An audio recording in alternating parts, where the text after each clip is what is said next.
Hey, welcome to the One Piece at a Time Distilling Institute with your host, the alchemist of Indiana's Black Forest, Alan Bishop. Hey, this channel is all about home distilling and legal distilling. If you've got questions, reach out to us in the comments below, social media, or via bishopshomegrown@gmail.com. And don't forget to check out thealchemistcabinet.com. Hey, look at that snazzy new intro and all, so I don't have to repeat myself a million times over. I'm slowly learning and slowly upgrading, and hopefully these videos will keep getting better and better and better. Anyways, here today, doing some more questions from the tiny bedroom studio where we normally record Distillers Talk, and if you have ghosts, you have everything. Several viewer questions here today. I'm going to try to get through a few of them. Don't worry, more processed stuff is coming.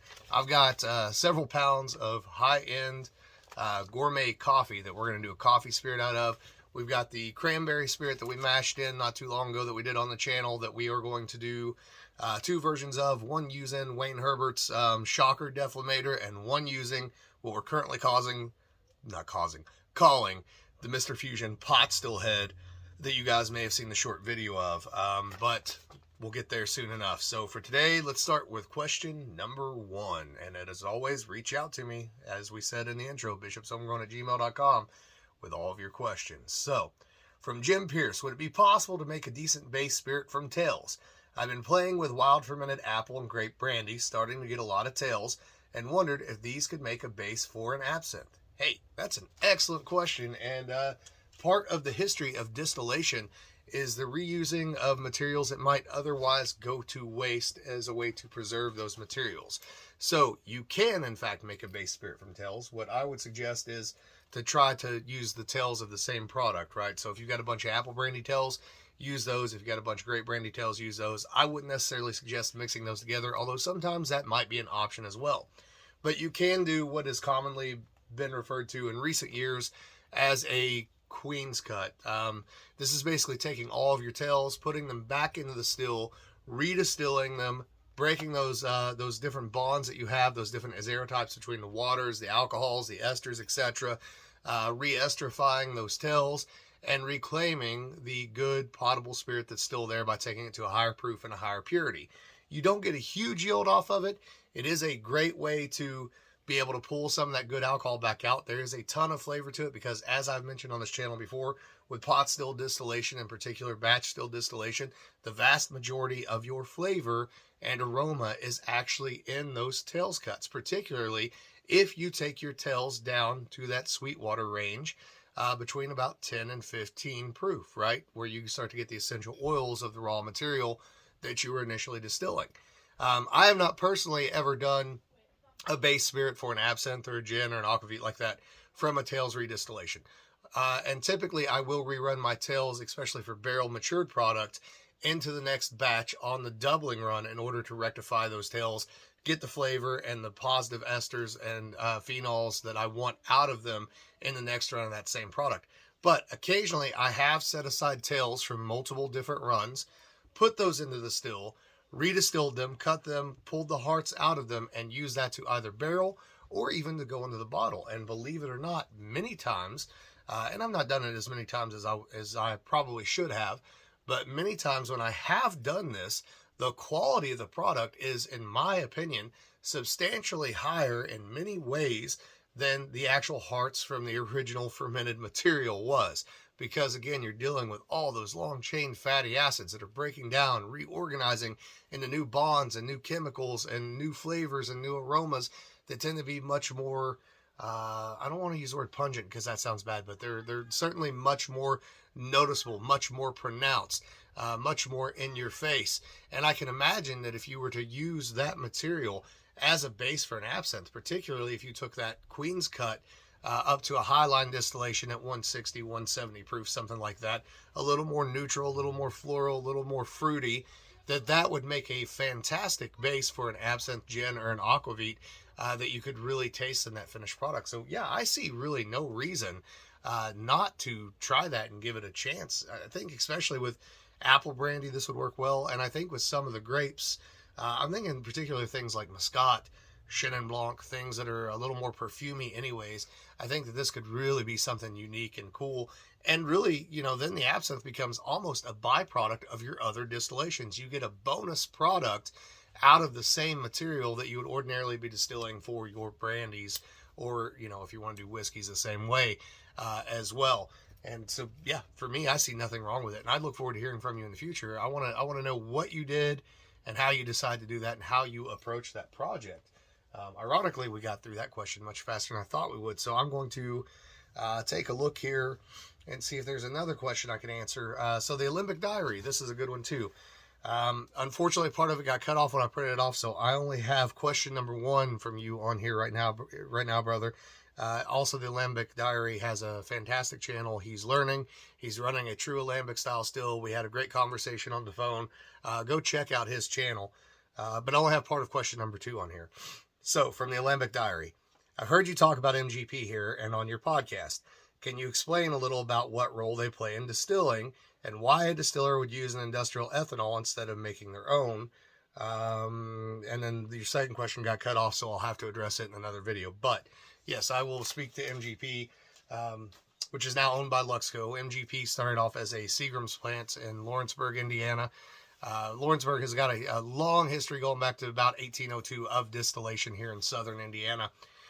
So MGP is actually the world's largest beverage alcohol producer. Now, I'm presuming that the question that you're asking me here, specifically about MGP and distiller sourcing from MGP, since you said industrial alcohol, is in regards to grain neutral spirit, GNS. And not everybody does buy their GNS from MGP. There are multiple producers all across the Midwest of beverage alcohol GNS. But MGP is actually the largest beverage alcohol spirits producer in the entire world. It is literally like the Willy Wonka and the Chocolate Factory of distilleries. I've been there, been on a tour, thanks to some very good friends of mine. And it is its own self-contained city. It is absolutely insane. So when it comes to buying GNS, a lot of craft distillers do buy their GNS. And the reason for that is sort of multiple fold, right? So a lot of craft distillers, either they don't have the equipment to make their own grain neutral spirit. That is to take it up to 190, 192, etc. Get an actual true neutral spirit, right? If they do have the equipment to do that, it's probably not a very efficient set of equipment to be able to do that, and or the labor cost and the material cost to actually make that GNS probably makes it unreasonable for a lot of small craft distillers to be able to make their own GNS. Subsequently, you can buy GNS very, very cheap in bulk, and we're talking like less than $2 a gallon when you buy it in bulk. And you can buy it in totes, you can buy it in tankers, etc. It is very clean, very clear, absolutely neutral spirit with very little characteristic of the raw material that went into it. I would even say that in most instances, it is distilled beyond the capabilities of what a craft distiller is going to be able to do on their, let's say, a hybrid pot system, right? Subsequently, economically, it makes sense for them to buy that GNS in, as opposed to trying to make it, paying the labor on it, paying the fuel on it, paying, you know, whatever they have to deal with as far as their time, effort, and materials. They can save a ton of money by buying that GNS.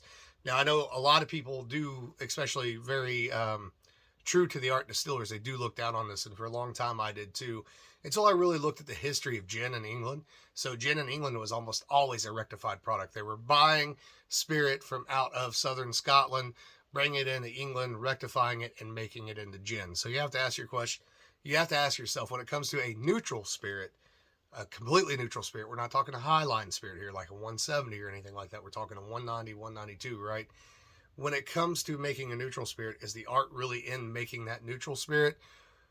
And it could be, to some degree. Or is the art in rectifying that neutral spirit and adding your selected botanicals from your selected regions, your selected terroir, and the selected amounts that you're adding, and the methods you're adding via maceration and or vapor distillation, etc.? Is that where the art is? And I can see an argument kind of going both ways there. As far as people buying, you know, bourbon from MGP or rye, that's been going on for a long time. And for me, that's an entirely different question. I don't necessarily see anything wrong with it. I know I have a lot of friends who have done that and flipped that product. They make good money off of it because they can buy it for cheap and it's good quality product. They can do some aging to it, some finishing to it, do some blending to it, and sort of put their own stamp on it, even though it is more of a commodity style whiskey. I see a place for it in the industry. It's just not my place in the industry. I would much rather make my own stuff. Now, I tend to also like to make those high line distillations to make, what I call more neutral spirit at, 170 or so proof. I like to have some base flavor alcohol come through. But, if I were a primarily gin producer, absinthe producer, I might buy GNS. There's not anything wrong with that in my opinion, but I would much rather use those base materials that I really want to use for the products that represent who and what I am. Obviously, not owning my own distillery, I don't always have a choice in matters such as that. But I always try to, spin the positive fight, as it were. So, all right, guys. Hey, do me a favor. If you're at all into the paranormal and you have stories that you want to share, the Fortean, high strangeness, any of that weird stuff, right? Please, please, please, please check out If You Have Ghosts, You Have Everything, the podcast I share with my wife, Kimberly Marie Bishop. Share it. Give it a 5-star review. And if you have stories yourself, reach out to me again at bishopshomegrown@gmail.com, and let's get you on the show and let's tell those stories, right? Because short of distillation, that's the other part of life that I really love, is that podcast, and also the high strangeness, the weirdness of this world, the spirituality of this world. So reach out to me on that. Check out thealchemistcabinet.com and go to the warehouse, and if you feel so inclined, buy some of our merchandise. Every bit of that money goes right back into these programs, guys. So love y'all. I'll catch you later.